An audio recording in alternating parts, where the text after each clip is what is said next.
Well, aloha, folks. I hope you're having a great week.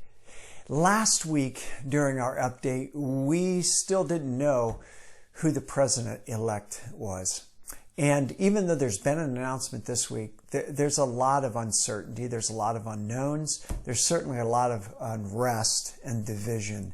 You add on top of that all that's going on with the COVID-19 virus still, and just some of the other issues that seem to be making a deeper divide among our people and our nation.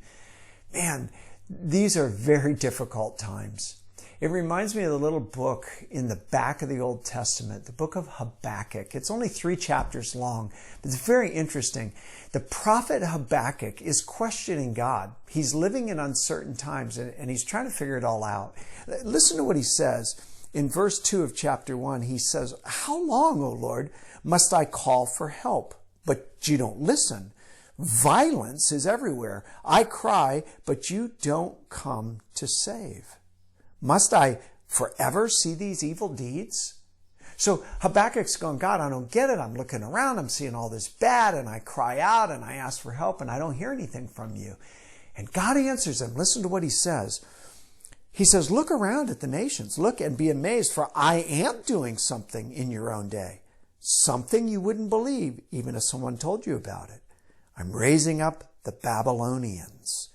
Now, he goes on to explain that he's going to raise up these Babylonians, these bad people, to do his will, basically, is what he's saying. God says, Habakkuk, look, you don't think I'm doing anything, but I am. And let me tell you, Habakkuk, even though I am doing something, it would be so amazing to you to find out exactly all the details. But I'll tell you this much. I'm going to use these evil Babylonian people to do my bidding, to do my will. Well, Habakkuk's blown away. He can't believe it. It's like, God, how can you do this? And basically, when God answers back, he's telling Habakkuk, I'm God. I'm sovereign. I'm in control. You've got to trust me. Well, Habakkuk is really blown away by all of this, but he does come to an amazing conclusion. Listen to what he says as he closes out this little book. In verse 17 of chapter 3, he says, "Even though the fig trees have no blossoms, and there are no grapes on the vines, even though the olive crop fails, and the fields lie empty and barren, even though the flocks die in the fields and the cattle barns are empty, yet I will rejoice in the Lord. I will be joyful in the God of my salvation. The sovereign Lord is my strength." All of that just basically means Habakkuk says, look, if I lose everything, if I lose my source of food, my source of comfort, my source of stability, God, you're it. You're sovereign, you're in control, you're my strength. Folks, that's exactly where we need to be. We look around us, we see uncertainty, we see unclarity, and we have to say, God, where are you? What's going on? And God says, I'm right here. I'm in control. And our conclusion, God, we trust you.